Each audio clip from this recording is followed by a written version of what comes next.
Mbak Karina ini pernah masuk dalam buku 101 Tokoh Dayak Iya, jilid 1. betul. Karya waktu itu Mastri Seriputra ya. Iya, Penulis yang kita tahu sudah menorehkan puluhan buku iya, kalau nggak salah itu. iya.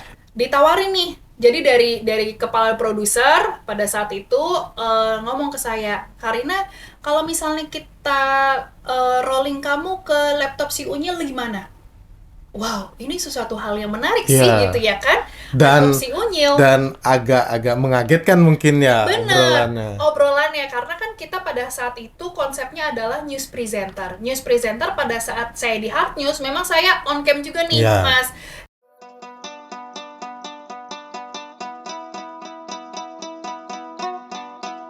Tuh iye, surah barah antara kalteng. Karina Novi Prisiana, Yes. Peter Parker. Oh, bukan malah. Bukan. Salaman dulu, Mbak. Salaman dulu. Ya. Minal aidin wal faizin. Mohon maaf lahir dan batin. Iya. Gimana kabarnya nih?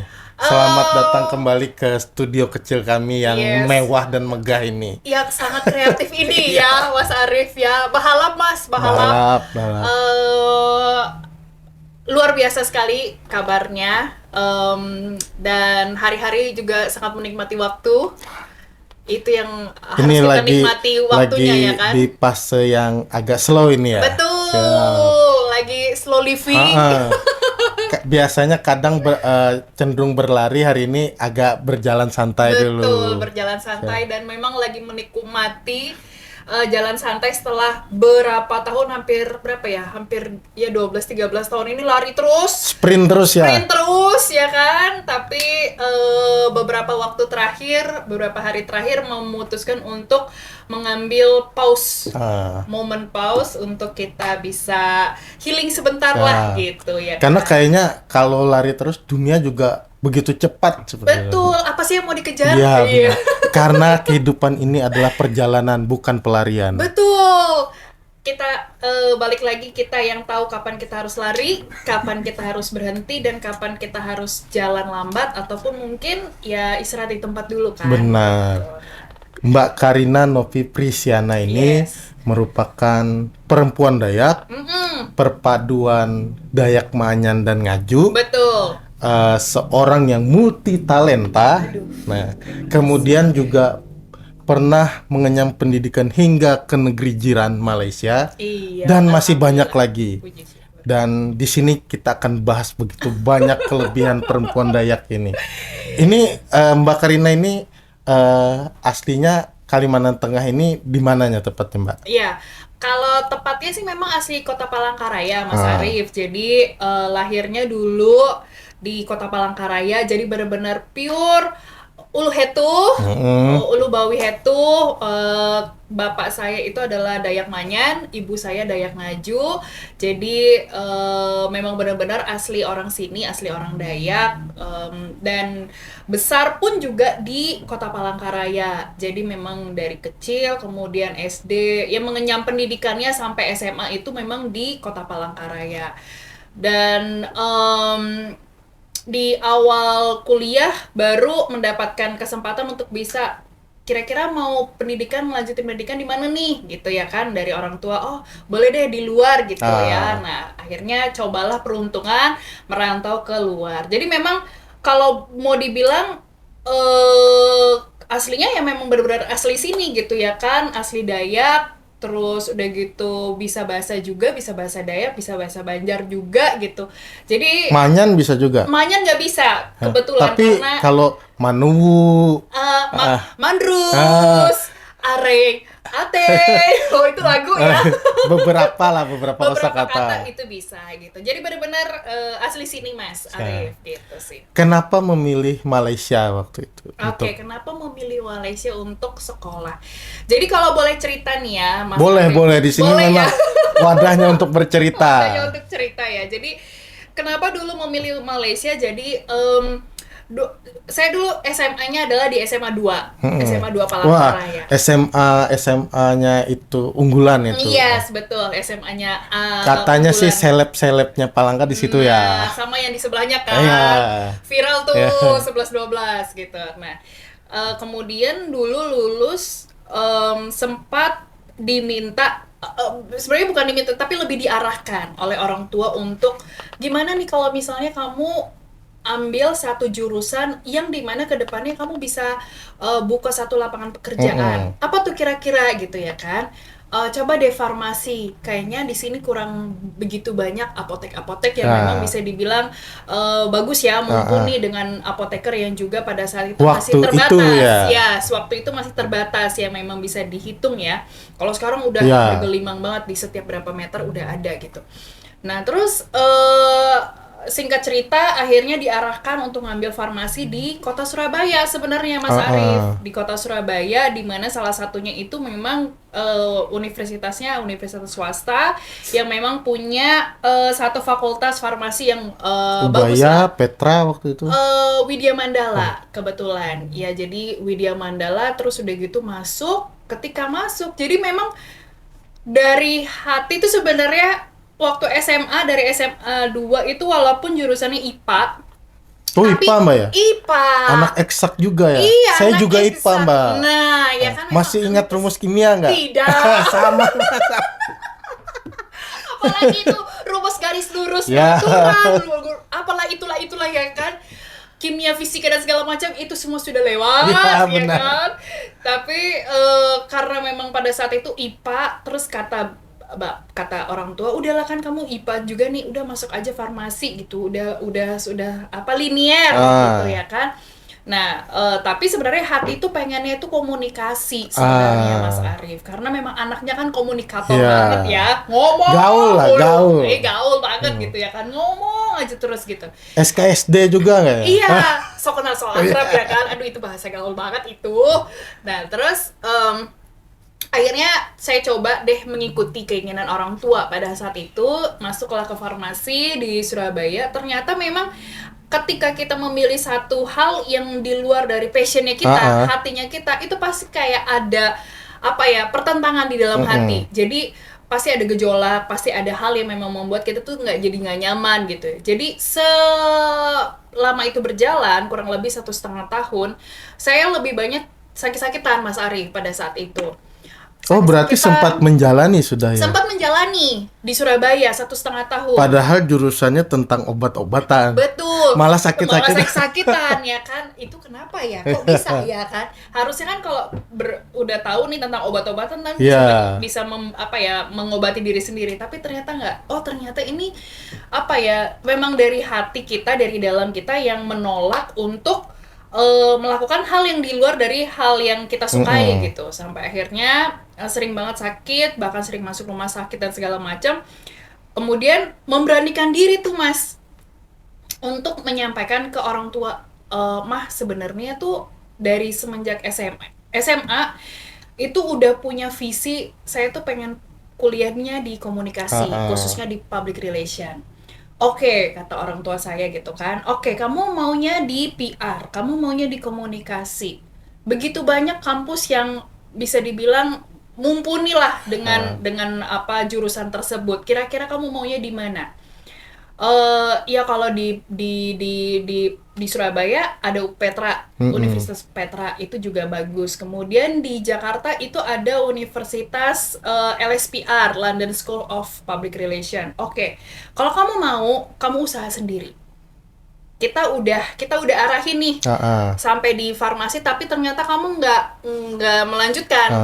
Kalau kamu mau mengikuti maumu, kamu tunjukin sendiri, kamu usaha sendiri. Oke. Akhirnya tuh saya usaha sendiri tuh Mas. Disembari saya usaha untuk bisa masuk apply, maksudnya coba untuk mengaplikasikan mendaftarlah registrasi ya di Petra dan juga di LSPR. Saya itu juga sembari belajar bahasa Inggris. Karena kan memang kalau bukan mahir bahasa Inggris dari lahir ya? Itu sebenarnya bahasa ibu saya sih. Tapi karena terlalu utama jadi kadang suka lupa gitu, malah ingat bahasa Dayak menyesuaikan gitu. lingkungan. Iya, karena teman-teman nggak bahasa Inggris. Betul. Kan. Jadinya banyaknya lupa. Bahasa Dayak, bahasa macam. Jadinya nggak terbiasa ya kan. Benar. Nah, terus singkat cerita pada saat itu karena saya mikir, oh sebagai seorang komunikasi dan PR, bahasa Inggris tuh harus bisa lebih terasah gitu ya. Walaupun memang di sekolah kita kan kita mempelajari bahasa Inggris, tapi kan ya namanya orang Indonesia kan pelitat-pelitut ya kan. Udah akhirnya past tense, V1, V2. iya, apalah itu ya kan. Akhirnya masuk, saya ambil satu private English sama salah satu kakak kelas di Universitas Widya Mandala. Jadi memang dia sekolahnya ngambilnya sastra Inggris. Kemudian dia nanya, Karina kamu nggak mau coba di Malaysia ataupun di Singapura?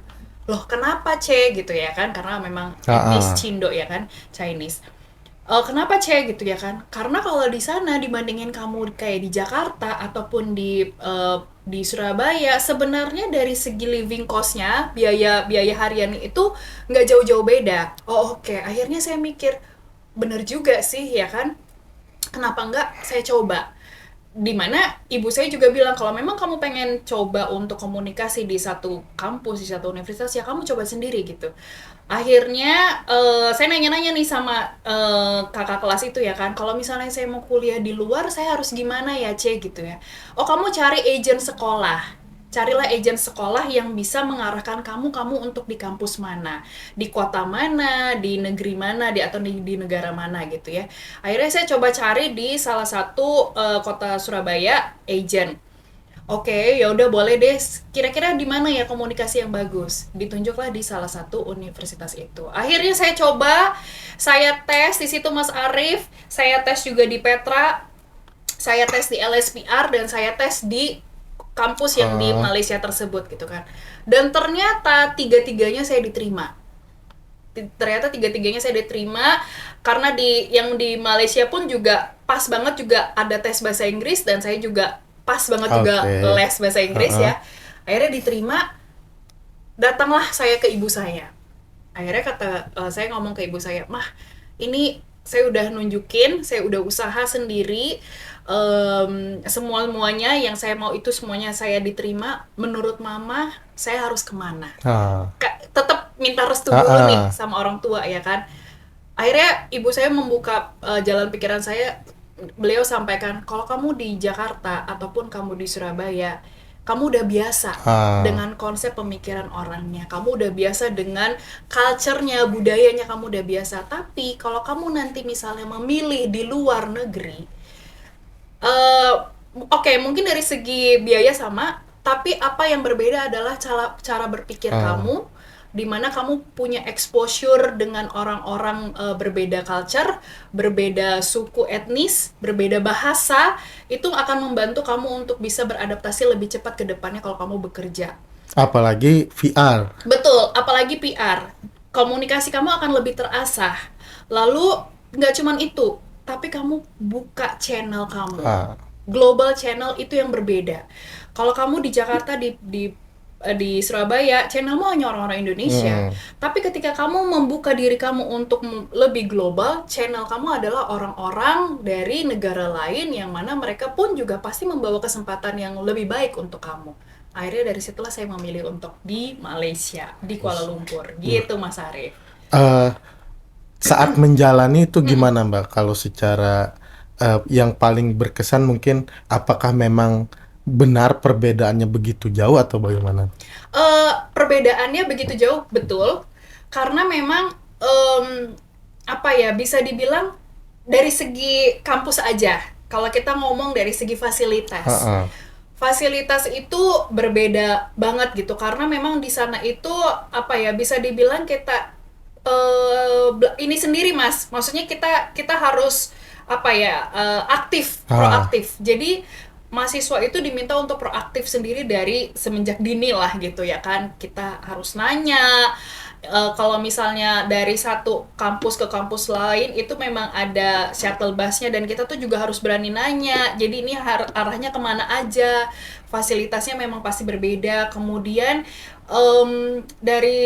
dari segi exposure-nya itu pasti dalam arti kebetulan juga memang kampus yang saya daftarkan pada saat itu adalah memang kampus swasta juga Mas Arif. Jadi Mahasiswanya itu nggak cuman orang Indonesia, nggak cuman orang Malaysia, Internasional, tapi ya? internasional.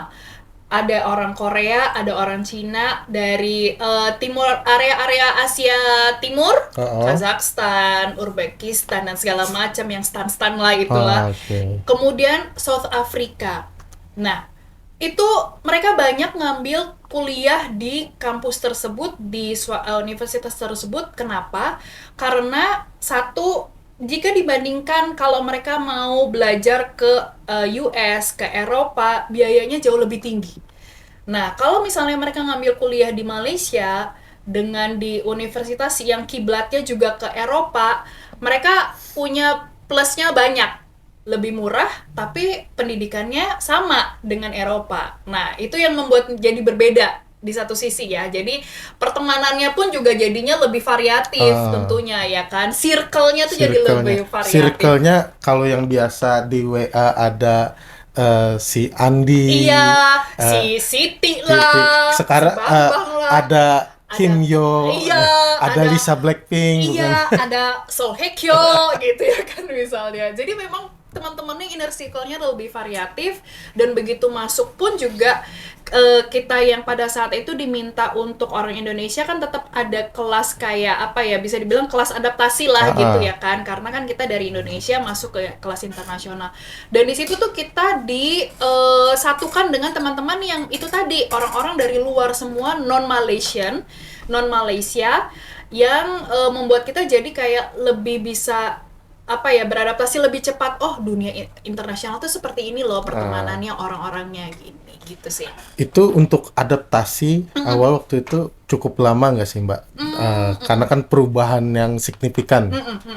Kurang lebih waktu itu saya masuk di kelas adaptasi itu adalah di 1 bulan. Oh, 1 bulan. Iya, di 1 bulan pertama jadi diperkenalkan dalam arti kayak kampus kita itu terdiri dari ini. Kemudian di Malaysia itu adanya negara ini. Kemudian kalau di kita, kampusnya kita itu lebih banyak international students gitu ya. Jadi memang perkenalannya di dalam waktu 1 bulan itu, sekaligus kita mingle sama teman-teman dari internasional negara itu tadi gitu. Berarti salah satu kunci utama tuh yang penting bahasanya udah lancar, Betul. komunikasinya enak, Ya. itu penyesuaian akan mudah ya. Betul, penyesuaian akan mudah. Jadi memang kalau kita pengen misalnya nih kawal bara antara, mungkin ya yang nonton adalah teman-teman anak muda gitu yang pengen sekolahnya di luar. Sekarang kan banyak memang dibuka kelas-kelas Inggris. Nah, itu apalagi SMA-nya juga sekarang juga banyak SMA yang lebih menggunakan bahasa Inggris dalam keseharian pendidikannya. Jadi kalau bisa sih memang harus dilatih secara lebih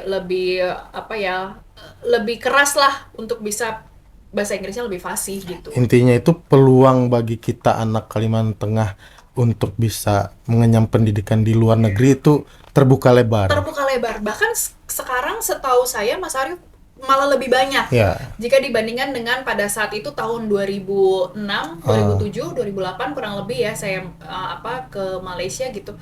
Pada saat itu memang masih terbatas ya kan, orang masih berpikiran bahwa udah di Jawa aja, di Jawa. Orang belum sampai kepikiran kayak di luar karena negeri, mungkin gitu. paling terpikirkan dari mereka kebanyakan ya, mungkin wah biayanya mungkin terlalu besar ini segala macam. Betul. Padahal sebenarnya sama-sama aja kalau memang masih di area Asia Tenggara ya.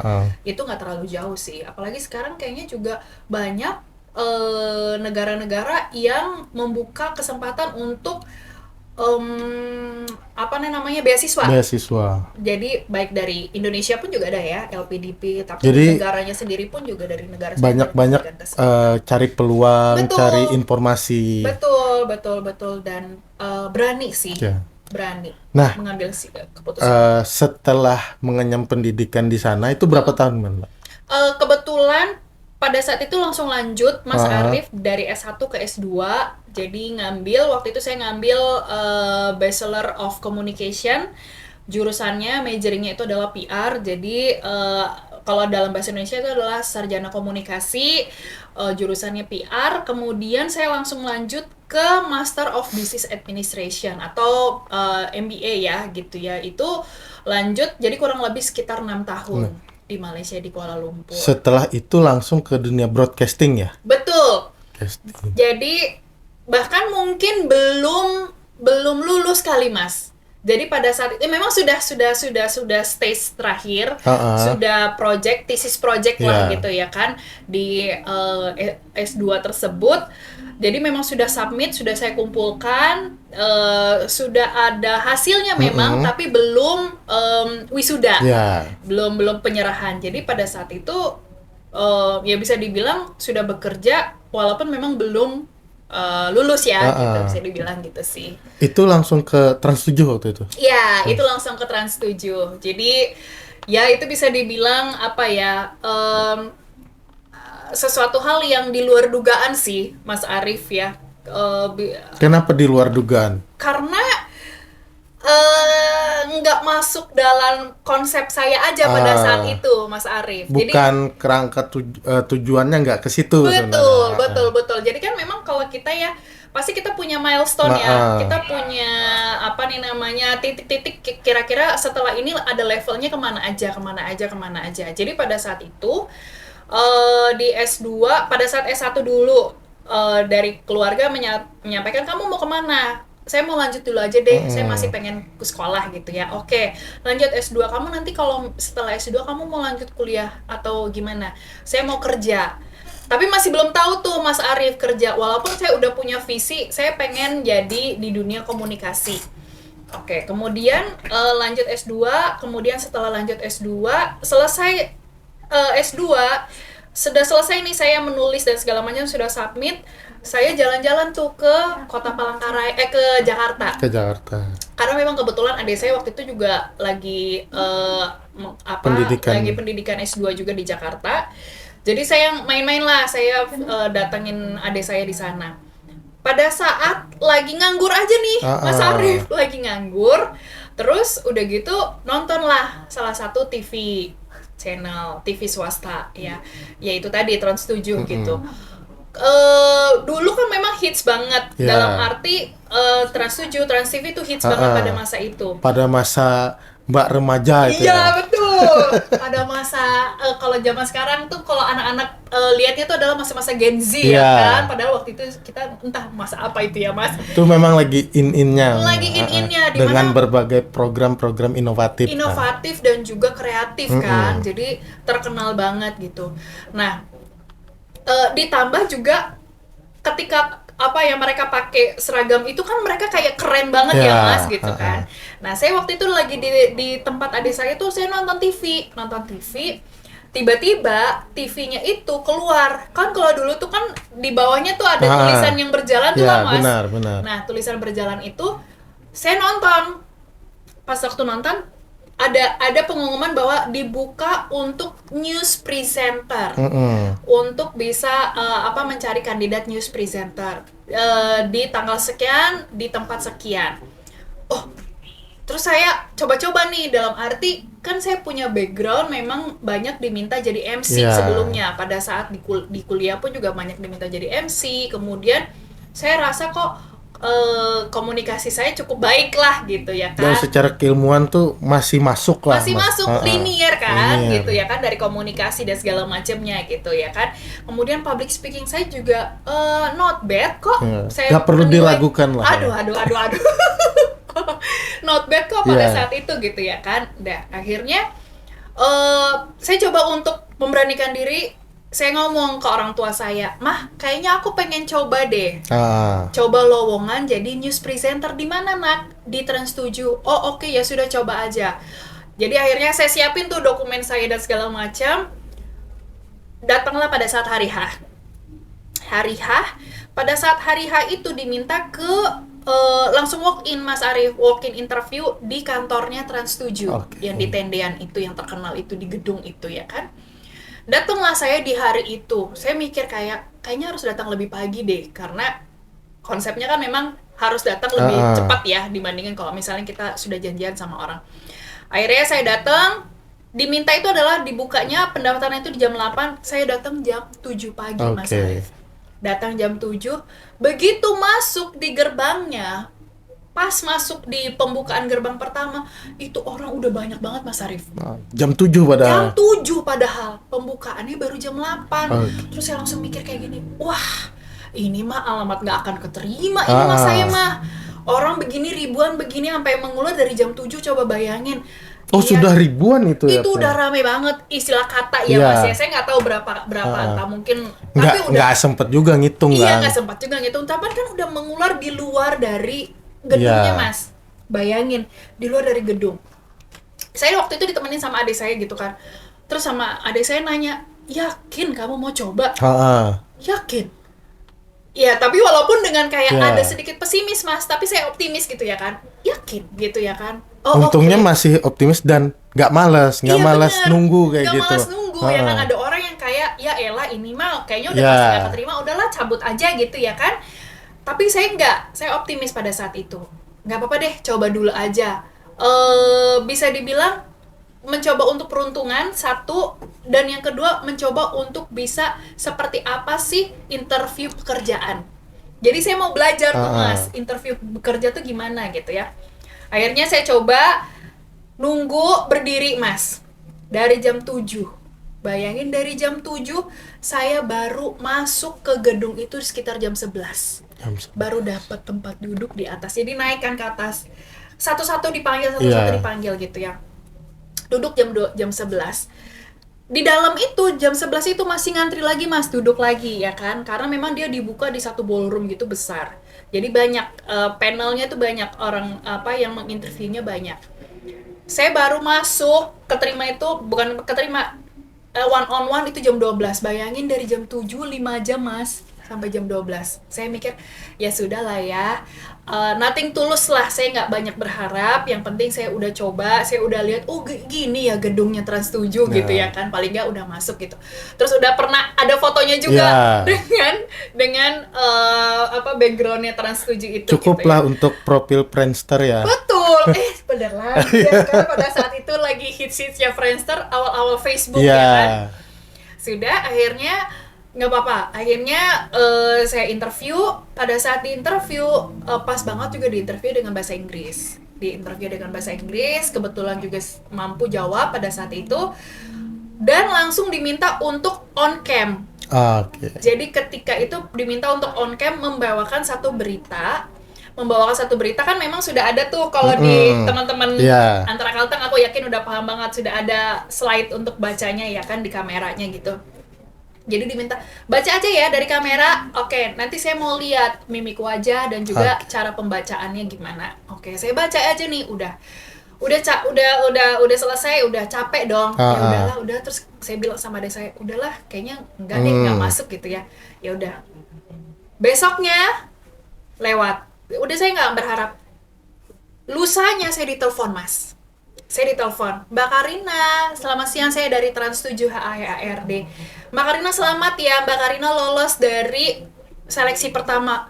Wow, saya bingung Mas mau ngomong apa pada saat itu. Wow, oke, jadi baik, saya harus gimana gitu ya kan. Oke, nanti di lusa Mbak Karina kita jadwalin untuk psikotes.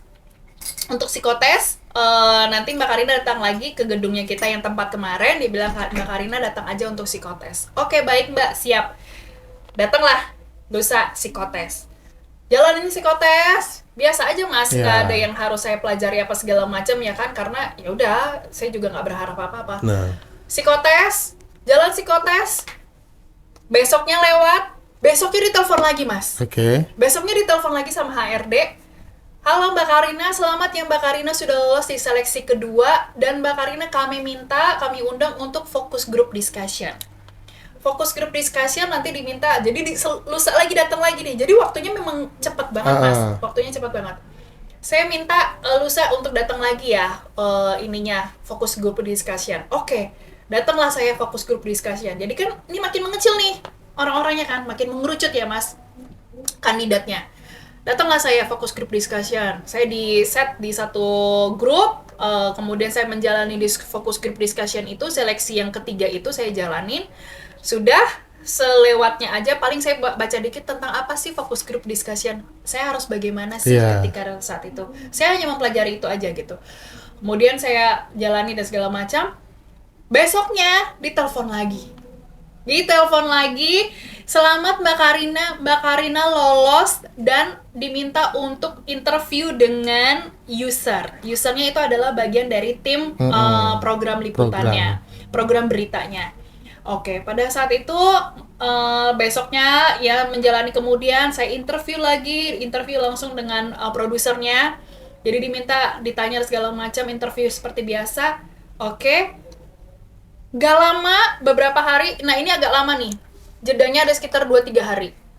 Jeda 2-3 hari, langsung saya ditelepon lagi, Mbak Karina selamat ya, Mbak Karina menjadi bagian dari 1 dari 15 orang yang lolos di batch sekian untuk menjadi news presenter. Wah, itu saya langsung, wah, puji Tuhan, alhamdulillah banget saya keterima pada saat itu, di mana hal itu yang di luar dari ekspektasi banget gitu loh, Mas. Karena awalnya melihat banyak orang tadi dan ngantrinya lama, dan saya yakin itu orang-orang sudah berpengalaman semua.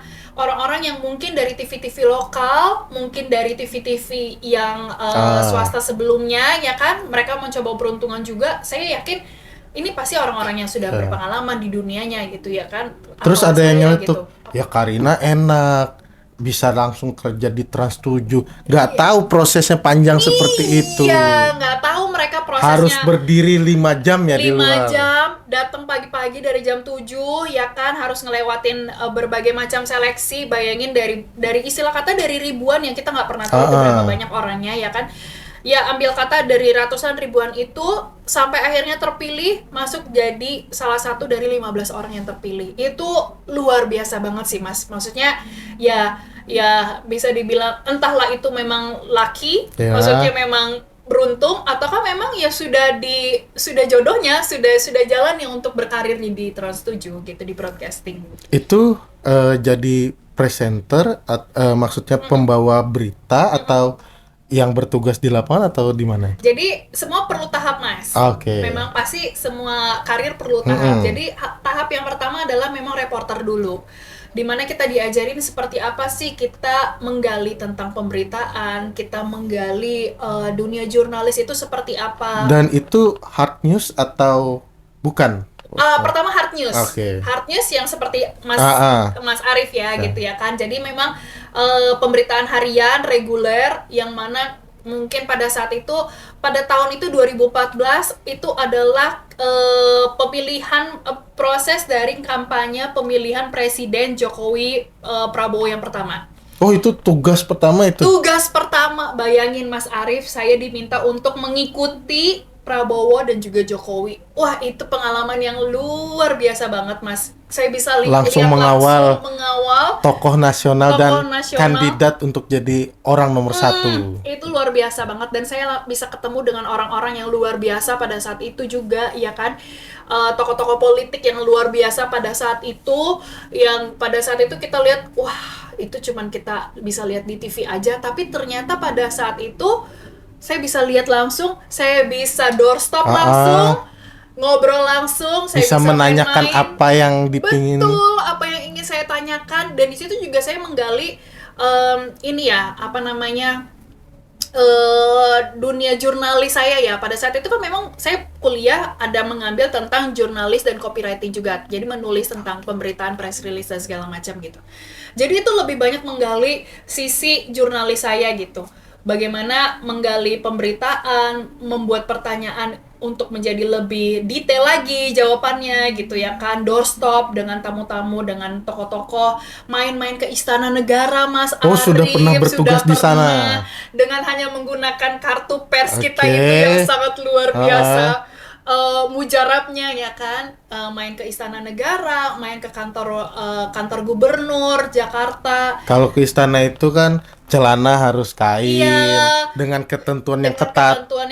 Ini kita sebagai teman-teman pers, kita bergaya dengan baju seragamnya kita aja, Trans 7 dan segala macam. Itu pengalaman yang benar-benar, selain yang tadi ya, pengalaman seleksi menjadi bagian dari Trans 7. setelah itu ternyata ada lagi pengalaman yang sangat luar biasa juga, ketemu dengan tokoh-tokoh politik, bertemu dengan orang-orang yang sangat impactful ya, inspirasional gitu, sekaligus mengunjungi tempat-tempat yang mungkin kita cuma bisa lewat dari luar aja untuk orang awam gitu. Tapi di saat itu saya punya kesempatan bisa mengunjungi tempat tersebut dan punya akses yang sangat nyaman untuk bisa diakses dengan dengan bukan gampang, bukan mudah, tapi memang ya itu privilege ya gitu sih. Tokoh nasional kalau yang Mbak Karina ingat yang pernah diwawancarai siapa saja, Mbak? Waktu itu Jokowi, Prabowo, Pak Anies Baswedan, Ahok. Setelah itu 4 yang memang nama-nama yang besar dan berkesan. Yang berkesan ya. Selain itu ya banyak yang lain-lain juga gitu. Tapi nah, memang dari 4 ini yang paling berkesan yang mana, Mbak? Yang ibaratnya mungkin ini yang momen paling menarik lah selama wawancara. Iya. Yang paling menarik selama saya mengikuti mereka pada saat itu liputan ya. Memang terlepas dari sekarang udah jadi presiden, memang yang paling terpatri dalam ingatan saya pada saat itu adalah Prabowo. Jadi pada saat itu saya mengikuti liputannya Pak Prabowo ke salah satu kabupaten di Jawa Barat. Jadi memang kita diminta, teman-teman pers semua diminta untuk meliput beliau gitu ya kan, mengikuti kegiatan kampanye beliau, dan memang beliau itu sangat tegas. Karismanya itu memang kelihatan banget, kelihatan sebagai orang yang punya marwah kepemimpinannya itu sangat kelihatan gitu ya kan. Terlepas waktu itu memang belum saatnya menjabat, tapi marwah kepemimpinannya itu sudah ada pada saat tahun 2014 itu. Bagaimana beliau berinteraksi dengan teman-teman pers, bagaimana beliau begitu dengan pintarnya menjawab pertanyaan-pertanyaan dari pers, dan suaranya khas ya. Dan suaranya khas. Itu yang kita lihat memang wah, emang Pak Prabowo. Ya di satu sisi Jokowi dengan sisi humanity-nya, sisi humanisnya, sisi kesederhanaannya, itu juga sesuatu hal yang punya kesan tersendiri. Jadi istilahnya saya yakin aja dari 4 yang disebutkan tadi itu juga punya kesan masing-masing. Betul. Tapi ini kita kan berbicara satu diantaranya bagaimana yang paling berkesan. Benar. Dan memang itu pengalaman yang sangat luar biasa sih, Mas Arief. Jadi ya di sini berbagi juga dengan teman-teman antara Kalteng, antara Kalteng, bahwa dunia ini tuh luas banget, Mas Arief, gitu ya kan. Walaupun memang mungkin saat ini kita punya jalannya adalah di satu kota tertentu gitu, tapi jangan membatasi diri gitu, jangan membatasi diri, keluarlah dari zona nyaman, karena di luar sana itu ternyata banyak hal yang bisa kita gali, yang membuat kita menjadi pengalaman berbeda lah di dalam hidup kita yang bisa kita sharingkan. Kalau pengalamannya waktu wawancara Ahok gimana, Pak? Ahok ini kan orang itu endeblay lah gitu lah. Memang pada saat itu juga dan agak berapi-api juga kan. Jadi waktu itu kita sampai diminta masuk ke di satu kantor gubernur, ini satu kantor gubernur DKI Jakarta gitu ya kan. Kita memang teman-teman pers itu dikasih akses sampai masuk ke ruang tunggunya beliau. Jadi ambil kata ini studionya adalah ruang kerjanya. Di luar itu adalah ruang tunggunya untuk tamu-tamu ya kan. Jadi kita tuh sampai nunggu di situ, dikasih akses gitu ya kan. Dan beliau itu memang orangnya tipikalnya friendly juga. Maksudnya mungkin karena memang orangnya dar-der-dor, santai. Jadi sama teman-teman pers pun juga friendly. Nah, kita tuh sampai nungguin, Pak kapan Pak? Ayo Pak, kita mau doorstop nih Pak. Tungguin dulu dong, gue juga lagi kerja ini. Segitunya gitu loh, sampai orangnya tuh sesantai itu dan emang seceplas-ceplos itu orangnya gitu. Tungguin dulu dong, gue mah lagi kerja ini. Tungguin dulu aja santai. Apa? Mau minum apa? Ada tuh kan, ada air putih kan, ada air mineral kan. Ambil aja, ambil. Segitunya. Itu yang satu sisi yang membuat Ahok ini memang orangnya seceplas-ceplos itu, dan memang orangnya santai, friendly gitu. Ntar deh, sabar dulu. Udah pas waktu dia udah tanda tangan segala macam, udah meeting dan segala macam, kita tungguin agak sorean gitu, baru dia keluar. Udah ya sini, pada mau nanyain apa sama gue, dia bilang kan. Pada mau nanyain apa sama saya, dia bilang kayak gitu. udah langsung doorstop gitu, langsung kita wawancara gitu Welcome sih. banget ya. Welcome banget, welcome walaupun memang dengan kata-kata cepat-cepat Ya. kayak itu. Tapi welcome banget sih. Gitu. Nah, kemudian yang saya tahu kan setelah dari situ ternyata Mbak Karina itu di perjalanannya di sini pernah megang atau terlibat di program yang cukup salah satu yang berkesan lah bagi Iya. anak-anak mungkin laptop si Unyil. Betul, Nah, Asari. itu sebagai apa waktu di laptop si Unyil itu, Mbak? Oke, jadi awalnya adalah memang hard news karena kan memang kita reporter itu bidangnya kan banyak ya Mas Arif ya, areanya banyak ya untuk jurnalis kan areanya banyak, ada yang hard news, ada yang soft news gitu ya kan. Apalagi kalau di kota besar kan pembagiannya lebih banyak lah. Betul. Kuliner, ini segala macam. Politik, ada lifestyle. kriminal, ada lifestyle gitu. Nah, di hard news kemarin itu saya sempatnya adalah memang di politik, termasuk kriminal dan juga lifestyle. Jadi memang sempat di 3 area tersebut untuk hard news.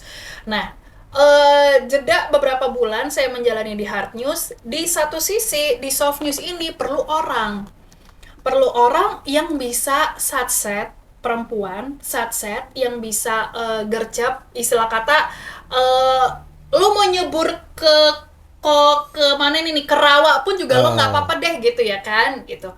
Yang penting lo kerja apa segala macam udah buat liputan kita tayangin cantik, dapat rating.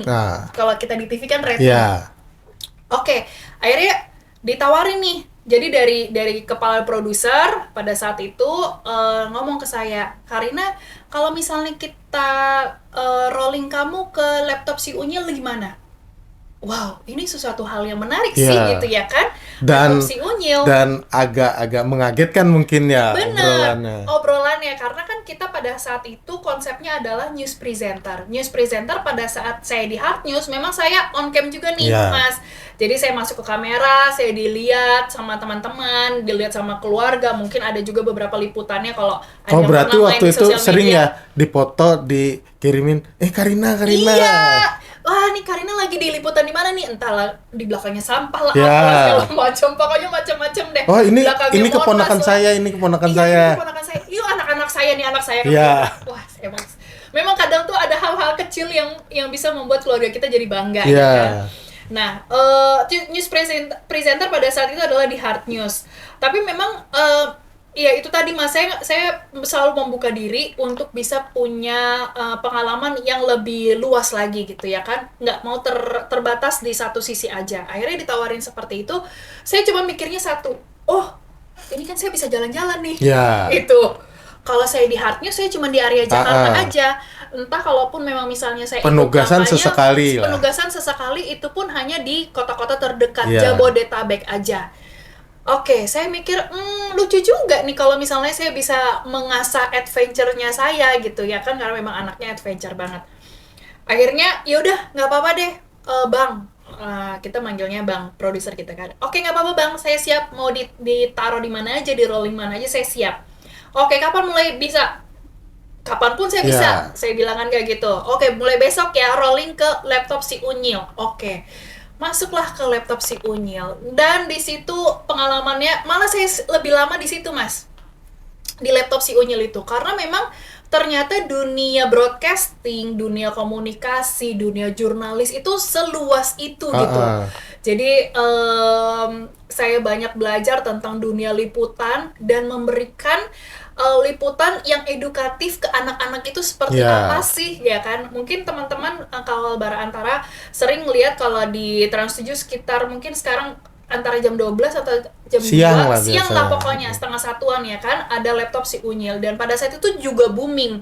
Ya, itu sangat sama booming. Si Bolang. Iya, si Bolang. Itu. Bahkan istilahnya kita yang sudah dewasa aja masih ikut nonton. Bener, gitu. ya kan. Dia karena runtutan tuh. Nyambung. Liputan si Unyil dulu, laptop si Unyil, terus udah gitu si Bolang. Jadi anak-anak tuh dikasih dihadirkan, disuguhkan memang program-program yang sangat edukatif pada saat itu ya kan. Dan dari situ saya belajar, seperti ini loh liputan pembuatan misalnya di salah satu pabrik Ya. pembuatan makanan, kemudian bagaimana cara pengolahannya, lalu kita juga diajarkan dunia bisnis industri kecil, karena kan berbagai macam ya industri kita kan, ada yang besar ada yang kecil. Jadi bagaimana industri kecil itu mengolah satu makanan, mengolah satu produk yang mungkin non makanan tapi sangat bermanfaat untuk rumah tangga misalnya ya kan.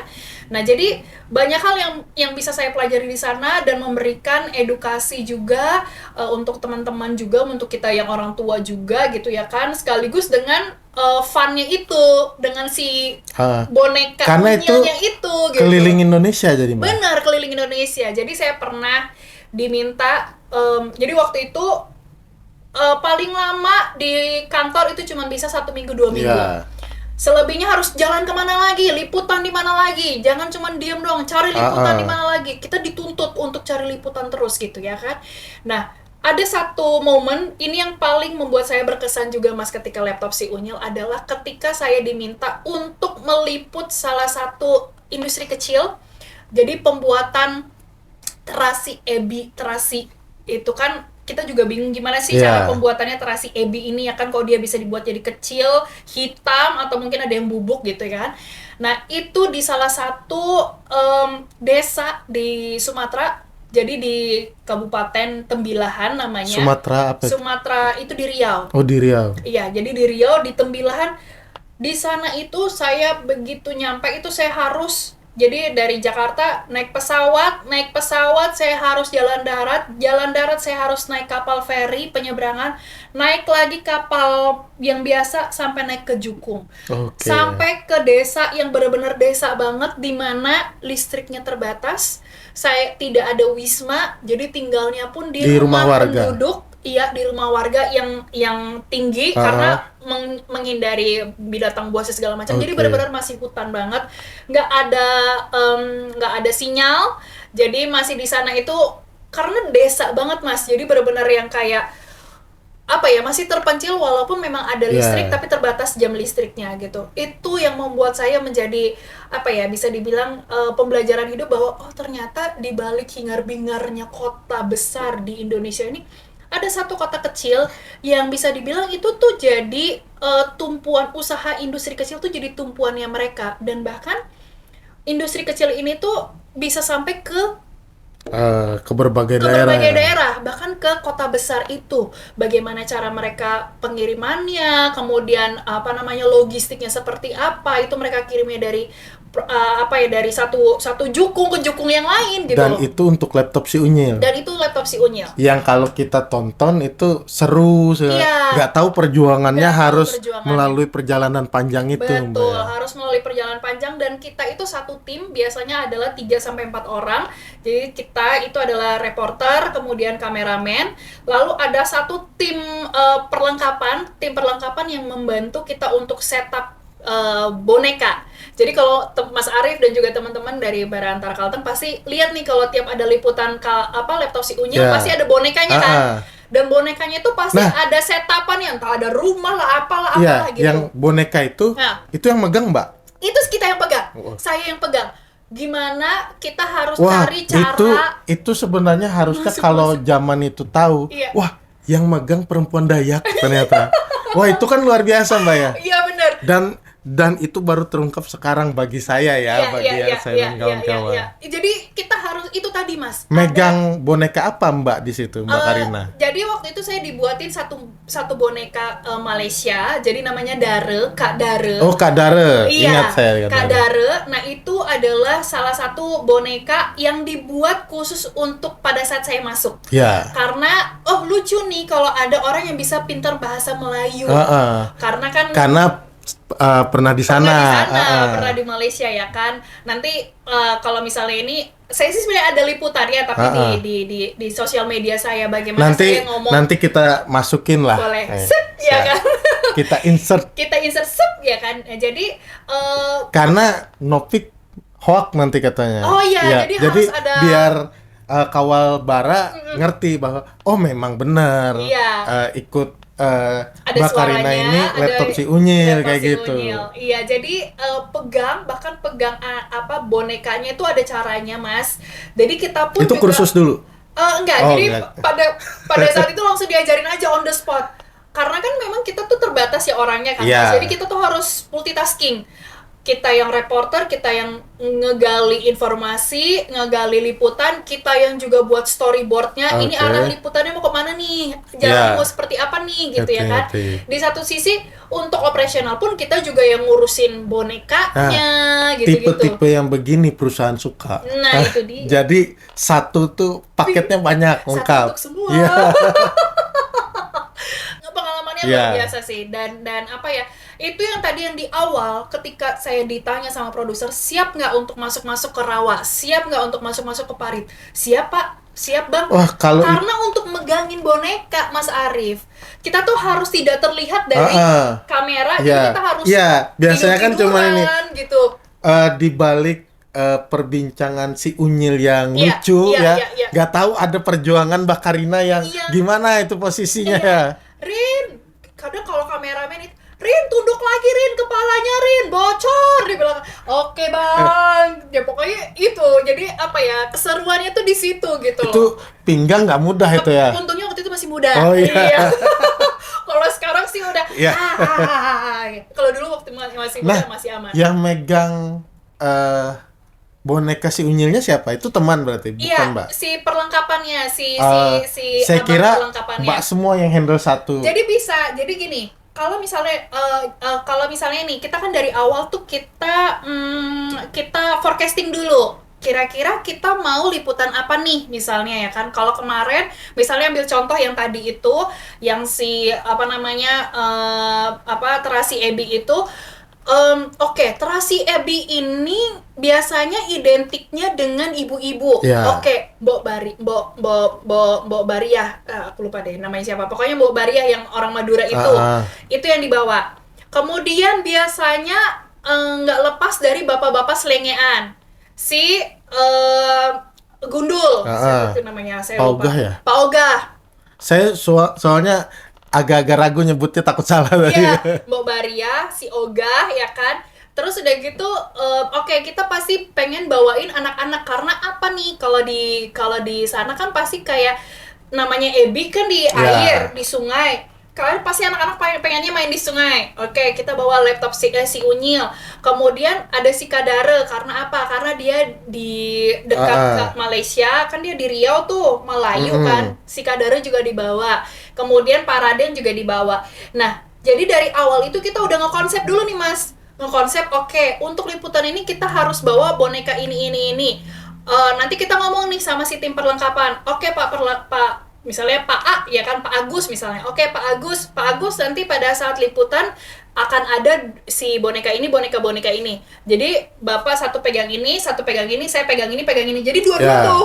Kadang suka gitu. Kadang kalau memang misalnya di saat satu scene hanya diperlukan 3 boneka aja, si Bapak perlengkapan itu pegang 2 boneka, saya pegang 1 boneka gitu. Jadi mengikuti scene-nya aja sih gitu, mengikuti scene-nya seperti apa gitu. Dan kalau melihat proses syutingnya itu ya, sebenarnya berarti nggak kalah sama Jejak Si Petualang. Iya. Memang kalau Jejak Petualangan udah orang lihat, wah liputannya keren ini karena memang adventure kan. Betul. Tapi sebenarnya laptop si Unyil ini juga dibalik itu adventure banget juga. Adventure banget, tapi nggak kelihatan Iya, aja. nggak kelihatan. Karena yang dilihatkan kan Bonekanya, nggak lihat orang yang di bawahnya gimana. Iya. Masuk ke parit, duduk tiduran di tanah, biar demi kelihatan estetikanya tuh tetap bagus gitu loh kan. Di kamera tuh tetap bagus estetikanya, posisi bonekanya tuh tetap bagus gitu.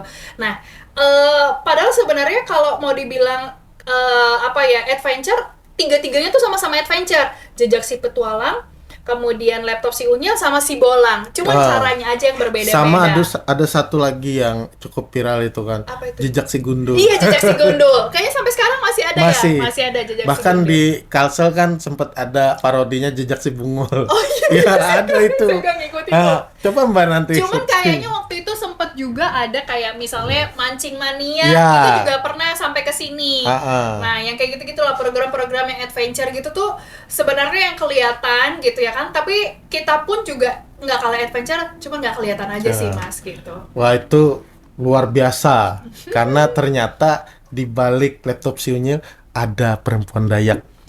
Itu tahun berapa?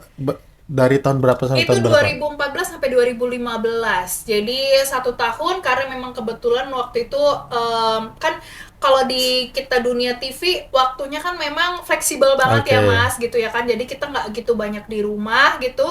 Nah pada saat itu pada saat itu saya 2015 ada planning untuk berumah tangga sampai akhirnya saya memilih untuk oke, sepertinya kalau memang saya single sih memang ini pekerjaan yang tepat banget buat saya gitu karena saya suka Karena banget harus kesana adventure, kemari ya. kemari, tapi karena waktu itu berumah tangga akhirnya saya memutuskan untuk mencari pekerjaan yang di kantor aja. Siap, gitu. Ini beralih nih dari pengalaman yang tadinya pendidikan di Iya. luar negeri, kemudian pengalaman di dunia broadcasting, di depan layar. Nah, ini yang salah satu yang menarik juga, Mbak Karina ini pernah masuk dalam buku 101 Tokoh Dayak, Iya. jilid 1. Betul. Karya waktu itu Mastri Seriputra ya. Iya. Penulis yang kita tahu sudah menorehkan puluhan buku kalau nggak salah itu. Iya. Ah, itu gimana ceritanya, Mbak? Bisa terseleksi untuk masuk dalam buku di 101 Tokoh Dayak. Itu gimana, Mbak? Oke, jadi waktu itu memang sebenarnya kekuatan dari sosial media juga, Mas Oke. Arif. Jadi tadi kan Mas Arif ada singgung tentang Friendster. Friendster memang pada saat itu lagi happening banget, Ya. tapi pada saat itu juga mulai naik itu adalah Facebook. Iya. Nah, mulai naik Facebook. Jadi pada saat itu pertama yang saya lakukan ketika saya keterima di Trans 7 itu adalah saya posting foto saya di Friendster ya? dengan di Facebook, Oh, di Facebook. dengan background Trans 7 itu gitu ya kan, di gedung Trans 7 itu hal pertama yang saya posting Oke. di Facebook. Dan pada saat itu kan memang Facebook itu kita berteman sama siapa aja. Iya. Waktu itu ya kan, awal-awal tahun itu kita nggak kenal siapa dia, Yang siapa penting dia. banyak lah. Yang penting temannya banyak gitu ya kan, terus ada likes-likes dan Iya. segala macam. Nah, pas banget pada saat itu saya itu posting di Facebook dan di-repost sama salah satu teman saya. Yang pas banget itu juga kenal sama Bang Masri. Kenal sama Bang Masri. Jadi Bang Masri lihat nih bahwa, dan dia itu juga komen bahwa maksudnya di postingan saya itu kan di komen nih, wah asli orang Dayak hebat banget bisa masuk ke Trans 7. Berarti posting repost dari temennya itu ada penegasan kah kalau Mbak Karina nih teman Iya. saya dari Palangka Betul. gitu. Jadi memang bahwa dia menyatakan bahwa nih loh teman saya hebat banget, selamat ya, sudah berhasil masuk dalam Trans 7 melalui seleksi yang Iya. begitu sangat bla bla bla bla bla bla segala macam. Ke panggung nasional. Panggung lah itu. nasional ya kan, dan menunjukkan bahwa ini loh Bawi Dayak, ini loh Ulu Dayak gitu Ya. ya kan, yang bisa mampu menembus ke kancah nasional, TV nasional yang pada saat itu lagi happening banget, lagi naik daun banget gitu. Nah, akhirnya tertariklah Bang Masri ini untuk ngekontak saya, Oke. Mas Arif, ngekontak saya. Akhirnya dia bilang, Karina ini saya lagi buat satu buku, di mana buku tersebut Bertepatan juga dengan lagi proses pembuatan buku. bertepatan banget lagi membuat proses buku 101 Tokoh Dayak jilid 1. Jadi saya melihat bahwa ini satu hal yang menarik, dia bilang kan, di mana pemuda Dayak, tidak semua pemuda Dayak itu bisa dengan elegannya masuk ke TV nasional, di mana melalui seleksi yang sangat berat banget. Dan ini kalau di era sekarang tuh bisa dikasih garis bawah bahwa bukan melalui orang dalam. Benar, no ordal. Ordal. Dan memang harus ngantri berjam-jam. Betul, dan memang harus ngantri berjam-jam, melewati seleksi, melewati tes, melewati berbagai macam proses interview tersebut. Karena ya kan sekarang itu sering terframing, wah susah mau kerja di sana kalau nggak ada orang dalam segala Iya, macam. benar. Itu sebenarnya nggak terjadi di semua tempat. Iya, iya. Dan itu bisa kita buktikan dengan perjalanan-perjalanan yang ada. Salah satunya cerita Mbak Karina. Benar sekali. Jadi memang membuktikan bahwa kemampuan kita, kemudian ya bisa dibilang kemampuan, kemudian pengetahuan kita dan keputusan untuk berani mengambil langkah tersebut itu membuktikan bahwa setiap proses itu tidak akan akhir itu tidak akan proses itu tidak akan membohongi akhir gitu ya kan, nggak akan membohongi resultnya seperti apa. Jadi dari situ Bang Masri tertarik dengan cerita saya pada saat itu Mas Arief, bahwa ada loh satu anak yang dia udah jauh-jauh sekolah di luar tapi dia mau kok memulai semuanya itu dari nol dan melewati semuanya itu dengan seleksi yang sangat ketat, dengan kemampuannya dengan kemampuannya si anak ini gitu ya kan, dia tunjukkan kemampuannya dan keberaniannya untuk bisa masuk di kaca tersebut gitu kan. Akhirnya melalui kurasi tersebut beliau ngobrol dengan saya, beliau interview saya secara online waktu itu telepon. Karena waktu saya di Jakarta dan beliau kalau nggak salah waktu itu masih di area, beliau tuh di Kalimantan Timur kalau nggak salah. Jadi bukan Kalbar ya? Kalbar ya, pokoknya kalau nggak salah sih. Kalbar ya, pokoknya di antara dua itu, bukan orang Kalteng, pokoknya bukan orang Kalteng, bukan orang Kalsel. Jadi waktu saya ditelepon gitu ya kan, menarik kisah kamu, bukan sisi Trans 7-nya, tapi sisi bagaimana kamu masuk ke dalam Trans 7 tersebut itu yang memang perlu kita coba untuk kita angkat untuk menjadi kiblat lah, referensi buat anak-anak muda, bahwa ada loh anak muda yang mau benar-benar dari nol memulai karirnya, dan salah satunya adalah Karina gitu sih. Dan mohon maaf ya, istilahnya dengan background yang aku nih pendidikan sampai luar negeri, masa aku harus antri begitu untuk cari pekerjaan. Kan mohon maaf, kadang mungkin ada yang seperti itu. Yang jangankan mungkin background luar negeri, yang aku sarjana masa harus kayak gini sih ibaratnya. Nggak usah itu deh Mas Arief. Bahkan kalau yang sekarang kan tuh bisa aja ada pemikiran anak-anak muda sekarang kayak, aku loh S1 dari universitas unggulan, negeri unggulan di Indonesia. Masa aku harus digaji dengan UMR misalnya ya kan, masa aku harus digaji dengan sekian-sekian nih, aku harusnya bisa lebih dari itu lah gitu kan. Terlepas dari pemikiran tersebut ya, kita kembali lagi ke orang-orang masing-masing. Tapi kalau dari saya gitu ya kan, semua itu dimulai dari nol, dan apa yang saya mulai dan saya proses, saya lewati prosesnya itu tidak akan membohongi resultnya sih gitu. Gimana Mbak rasanya waktu itu terpilih di dalam buku itu jadi di antara 101 orang tersebut, Mbak? Karena saya lihat itu disandingkan dengan para tokoh Dayak lainnya. Benar. Saya sempat pesimis waktu itu, Mas Arief. Saya sempat berkecil hati. Pada saat itu saya bilang sama Bang Masri, Bang, jujur sebenarnya saya masih belum kompeten untuk bisa masuk dalam ranah buku tersebut, disejajarkan dengan orang-orang yang sangat luar biasa, yang sudah membawa dampak yang sangat luar biasa ke tanah Dayak, ke Pulau Kalimantan ya kan. Apalah arti saya yang waktu itu masih muda, yang baru memulai karir, yang belum memberikan dampak. Tapi ada satu sisi Bang Masri coba untuk bisa memutarbalikkan pemikiran saya pada saat itu, Mas Arief, bahwa bukan efeknya, bukan apa yang sudah kita berikan yang saya ingin haturkan di sini, tapi cerita di balik keinginanmu untuk bisa berkarir di dunia yang lebih luas lagi, bahwa orang Dayak itu jangan cuman di situ-situ aja kayak yang tadi saya sampaikan.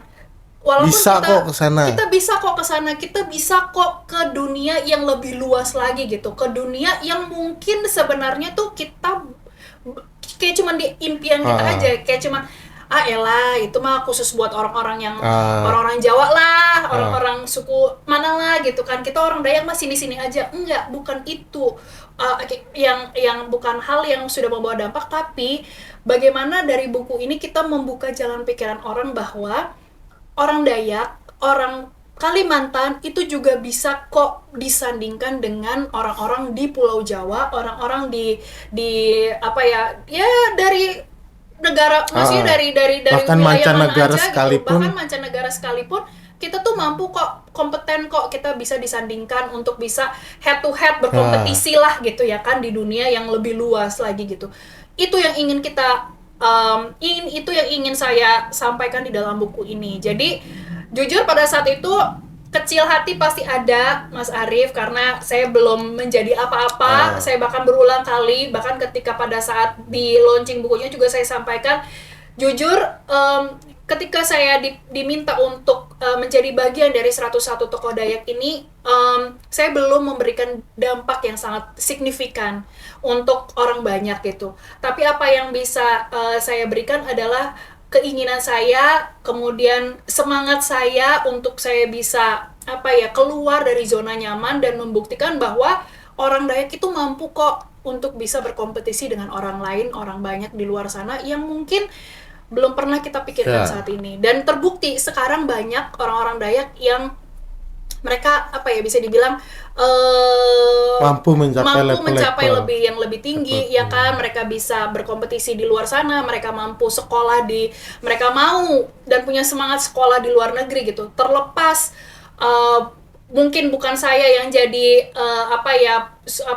referensi mereka, kiblatnya mereka, tapi dengan adanya sekarang saya melihat bahwa banyak kok anak-anak muda sekarang yang luar biasa kiprahnya gitu. Itu membuat saya jadi kayak luar biasa nih sekarang orang-orang Dayak tuh, bukan orang Dayak ya, orang Kalimantan. Ya, Kalimantan. Karena orang Kalimantan kan banyak ya sukunya. Terbukti orang Kalimantan itu mampu kok, dan mereka tuh punya kemampuan untuk bisa disejajarkan dengan orang-orang di luar sana. Gitu sih Mas Arif. Oke, Mbak Karina, begitu banyak cerita, begitu banyak hal-hal yang menarik dan luar biasa, yang sangat layak untuk ditonton dan didengarkan. Nah, mungkin sebagai penutup, apa nih Mbak, mungkin pesan kepada generasi muda kita di Kalimantan, khususnya Kalimantan Tengah, yang pengen disampaikan? Oke.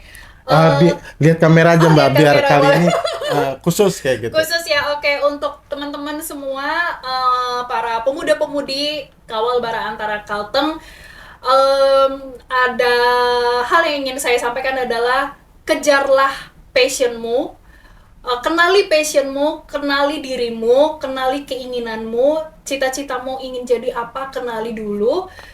Sembari mengenal, jalani dengan berusaha. Karena ketika kita menjalani usaha kita untuk mencapai passion tersebut, maka saya yakin kita akan sangat luar biasa memberikan dampak di passion tersebut, di dunia tersebut, dan tidak hanya berdampak untuk diri kita saja, tapi juga berdampak untuk orang lain. Mungkin tidak secara signifikan, tapi bisa menjadi penyemangat bahwa ketika kita sampai di satu titik tersebut, bahwa kita udah melewati hal tersebut, dan kita mampu kok melewati hal tersebut. Karena apa? Karena kita punya passion, kita punya semangat, dan kita punya keinginan untuk bisa mencapai mimpi kita, untuk menjadi orang yang lebih baik di dunia yang sangat luas ini. Itu aja sih Mas Arif. Oke, sekian dulu Bara Kalteng, bincang-bincang antara Kalteng. Sampai jumpa. Bye-bye.